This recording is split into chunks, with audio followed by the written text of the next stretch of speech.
മൈൻഡിന്റെ ഒരു മാറ്റമൊക്കെ big boss വീടിനുള്ളിൽ കൃത്യമായി അറിയാനുണ്ട്. ആക്റ്റീവ് അല്ലാത്തവരെ ആക്റ്റീവ് ആക്കുക എന്ന ടാസ്കിനി ഇവർക്കൊക്കെ ബിഗ് ബോസ് കൊടുത്തിട്ടുണ്ടോ എന്നും സംശയിക്കേണ്ടിയിരിക്കുന്നു. കാരണം സിബിനൊക്കെ അതുപോലെയാണ് ഒതുങ്ങിക്കൂടിയവരെ ടാർഗറ്റ് ചെയ്ത് പ്രൊവോക്ക് ആക്കുന്നത്. ഒരു കണക്കിന് പറഞ്ഞാൽ അത് നന്നായി തന്നെ പറയേണ്ടി വരും. ഋഷി, ശ്രീതു, അൻസിബ ഇവരൊക്കെ സ്ക്രീനിലേക്ക് വരുന്നത് തന്നെ സിബിന്റെ പ്രൊവോക്കിന് പിന്നാലെയാണ്. സംഭവം കുത്തിത്തിരിപ്പാണെങ്കിലും ഈ പറഞ്ഞവർക്ക് യൂസ്ഫുൾ ആയ സംഭവമാണിത്. വൺ ഡേ ട്രിപ്പ് ടാസ്ക്, ആരാധ്യം പറയും ടാസ്ക്, ഈ ടാസ്കിനൊക്കെ പുറകെയുണ്ടായ ഊക്കൻ വഴക്ക്, Jasmine Gabri emotional scene, secret ഏജന്റിന്റെ വാർണിംഗ്, ഋഷി സിബിൻ ഇഷ്യൂ, അങ്ങനെ ഒരു ലോഡ് കണ്ടന്റ് ഉള്ള ദിവസം. അതാണ് ബിഗ് ബോസ് ഹൗസ് 32ാമത്തെ ദിവസം. ആദ്യം തന്നെ വൺ ഡേ ട്രിപ്പ് ടാസ്കിലേക്ക് കടക്കാം. ഓരോ മത്സരാർത്ഥികളും വൺ ഡേ ട്രിപ്പ് പോകാൻ ആഗ്രഹിക്കുന്ന സ്ഥലവും ഒപ്പം കൂട്ടാൻ ആഗ്രഹിക്കുന്ന വ്യക്തിയുടെ പേരും പറയുക. അതാണ് ടാസ്ക്. ഏതാണ്ട് നമ്മൾ പ്രതീക്ഷിച്ചതുപോലെ തന്നെയുള്ള ആൾക്കാരെ തന്നെയാണ് ഓരോരുത്തരും സെലക്ട് ചെയ്ത്. ഋഷി അൻസിബയെയും അതുപോലെ അർജുൻ ഋഷിയെയും, ജാൻമണി ഋഷിയെയും, ശ്രീതു ശരണ്യയെയും, അങ്ങനെ എല്ലാം പ്രിഡിക്റ്റബിൾ ആയിരുന്നു. അതിൽ ട്വിസ്റ്റ് കൊണ്ടുവന്നത് സിബിനാണ്. എല്ലാവരും പോകാൻ ഇഷ്ടപ്പെടുന്ന പ്ലേസും ആൾക്കാരെയുമാണ് പറഞ്ഞതെങ്കിൽ സിബിൻ ഋഷിയാണ് സെലക്ട് ചെയ്തത്. പോകേണ്ട പ്ലേസ് ആണ് അതിലും കോമഡി, ജുവനൈൽ ഹോം. ഒരു പടക്കത്തിന് തീ കൊടുത്തതുപോലെയാണ് പിന്നെ അങ്ങോട്ട് സംഭവിച്ചത്. തനിക്കെതിരെ എന്തെങ്കിലും ഒരു കാര്യം ആരെങ്കിലും പറഞ്ഞാൽ അപ്പോൾ ട്രിഗർ ആവുകയും ഇമോഷണൽ ആവുകയും ചെയ്യുന്ന ഋഷിയുടെ കാര്യം പറയേണ്ട ആവശ്യമില്ല. ശേഷം സിബിനോട് ജുവനൈൽ ഹോമിലേക്ക് കൊണ്ടുപോകുന്നതിന്റെ റീസൺ ചോദിക്കുന്നു. പിന്നീട് അങ്ങോട്ട് വഴക്കും ബഹളവും. അഹങ്കാരം, പ്രൈഡ് കാണിക്കൽ ഇവയൊക്കെ റീസണായി സിബിൻ പറഞ്ഞതെങ്കിലും ആൾ ഉദ്ദേശിച്ചത് ഋഷിയെ പ്രൊവോക്ക് ആക്കുക എന്നത് മാത്രമാണ്.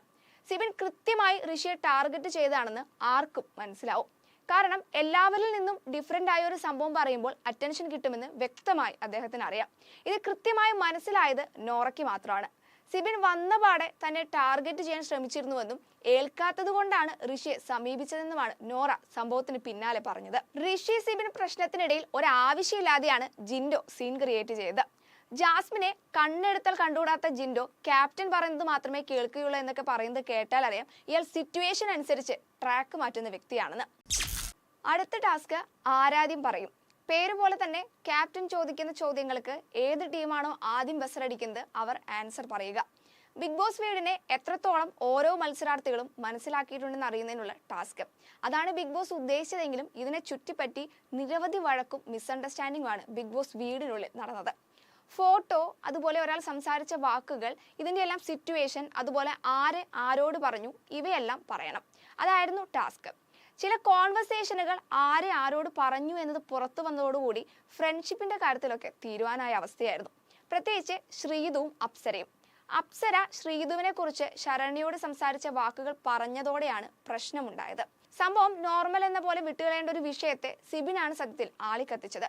സിബിൻ തന്നെ അക്കാര്യം സമ്മതിക്കുന്നുണ്ട്. വീടിനുള്ളിൽ ഫ്രണ്ട്ഷിപ്പ്, അതുപോലെ പ്രണയം ഉണ്ടായിട്ടൊന്നും കാര്യമില്ലെന്നും എപ്പോൾ വേണമെങ്കിലും പരസ്പരം തള്ളി പറയേണ്ട സിറ്റുവേഷൻ വന്നേക്കാം. അവിടെയാണ് സിബിന്റെ കുശാഗ്ര ബുദ്ധി നമ്മൾ മനസ്സിലാക്കേണ്ടത്. കുത്തിത്തിരിപ്പാണെങ്കിലും പരസ്പരം തമ്മിൽ തല്ലിപ്പിച്ച് തനിക്ക് ആവശ്യമായ സ്ക്രീൻ സ്പേസ് നേടിയെടുക്കുക, അത് മാത്രമാണ് ആളുടെ ഓരോ പ്രൊവോക്കിന് പിന്നിലുള്ളത്. മറ്റൊരു രീതിയിൽ പറഞ്ഞാൽ കമ്മിറ്റ്മെന്റ്സ് വീടിനുള്ളിൽ ഒഴിവാക്കേണ്ട ടൈം കഴിഞ്ഞു എന്നും പറയാം. പിന്നെ അപ്സര, സ്വപ്നത്തിൽ പോലും ശ്രീതു തനിക്കെതിരെയാകുമെന്ന് കരുതിയിട്ടുണ്ടാവില്ല. അവർക്കൊന്നും സിബിന്റെ പ്രൊവോക്കിംഗ് മനസ്സിലാവാത്തതാണ് കഷ്ടം. സംഭവം ടാസ്ക് ഇങ്ങനെയൊക്കെ ആയിരുന്നുവെങ്കിലും ജയിച്ച ടണൽ ടീമിലെ പൂജയാണ് സമ്മതിച്ചു കൊടുക്കേണ്ടത്. വീടിനുള്ളിലെ ഓരോ സിറ്റുവേഷനിലെ ഫോട്ടോ കൂടെയുള്ളവരെക്കാൾ കൃത്യമായി പൂജ മനസ്സിലാക്കി പറഞ്ഞിരുന്നു. ആ സിറ്റുവേഷനിൽ ഉണ്ടായിരുന്നവർക്ക് പോലും അത് ഓർമ്മയുണ്ടായിരുന്നില്ല. അവിടെയാണ് പൂജയെ മറ്റു മത്സരാർത്ഥികൾ ഭയക്കേണ്ടത്. കൃത്യമായി ഓരോ സിറ്റുവേഷൻ, ആരെ എന്ത് പറഞ്ഞു, എന്ത് സംഭവിച്ചു, ഇവയെല്ലാം കൃത്യമായി പൂജയ്ക്ക് അറിയാം. അതുകൊണ്ട് തന്നെ ആ വഴിക്ക് പഴയ കാര്യങ്ങൾ പറഞ്ഞ് പോവാതിരിക്കുന്നതാണ് നല്ലത്. ഇനി ഇതിനിടയിൽ നടന്ന കൊച്ചു കൊച്ചു സംഭവങ്ങളുണ്ട്. സായിക്ക് പുറത്തെ കാര്യങ്ങൾ പറഞ്ഞതിന് ബിഗ് ബോസ് വാണിംഗ് കൊടുക്കുന്നുണ്ട്.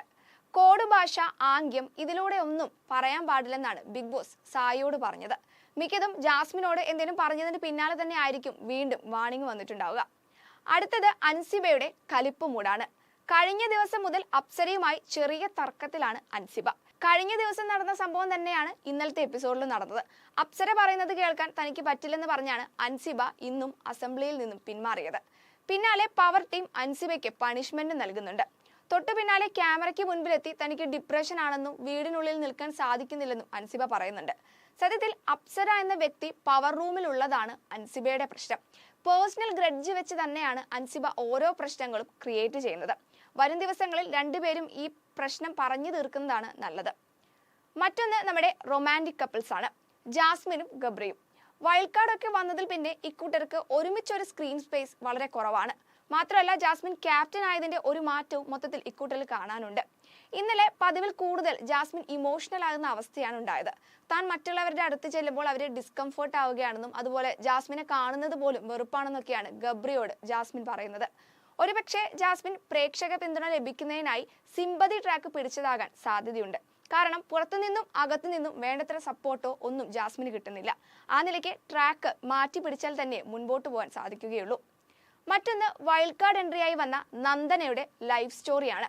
ഒരു നോർമൽ ഫാമിലിയിൽ നിന്നും കോമണറായി എത്തിയ നന്ദനയുടെ സ്റ്റോറി പ്രേക്ഷകർക്കായാലും മറ്റു മത്സരാർത്ഥികൾക്കായാലും അവരെക്കുറിച്ച് ഒരു ധാരണ ഉണ്ടാക്കി കൊടുത്തിട്ടുണ്ട്. മൊത്തത്തിൽ പറയുകയാണെങ്കിൽ എൻഗേജിംഗ് ആയ ഒരു എപ്പിസോഡായിരുന്നു ഇന്നലെ. എല്ലാ മത്സരാർത്ഥികളും സ്വന്തമായി ഗെയിം കളിക്കണം, അതുപോലെ 100 ദിവസം ഹൗസിൽ നിൽക്കണം, ഈ രീതിയിലേക്ക് കാര്യങ്ങൾ എത്തിയിട്ടുണ്ട്. നിലവിൽ വൈൽഡ് കാർഡ് എൻട്രികളിൽ സിബിനാണ് ഒരു പടി മുന്നിട്ട് നിൽക്കുന്നത്. മറ്റുള്ളവരെ പ്രൊവോക്ക് ചെയ്യുന്ന കാര്യത്തിലായാലും അതുപോലെ റിയാക്ട് ചെയ്യുന്ന കാര്യത്തിലുമെല്ലാം വളരെ കണ്ണിങ്ങോടെയാണ് അദ്ദേഹം മുൻപോട്ട് പോകുന്നത്. ജിൻഡോയെ പോലെ കണ്ടന്റ് ഉണ്ടാക്കണമല്ലോ എന്ന് കരുതി മനഃപൂർവ്വം ഒരു സീൻ ക്രിയേറ്റ് ചെയ്യാൻ ഇദ്ദേഹം ശ്രമിക്കുന്നില്ല. ഉള്ള പ്രശ്നങ്ങളെ ആളിക്കത്തിക്കാനാണ് സിബിന്റെ ശ്രമം. മറ്റുള്ളവർ കൂടി ഇത് മനസ്സിലാക്കി മുൻപോട്ട് പോയാൽ അവർക്ക് നല്ലത്.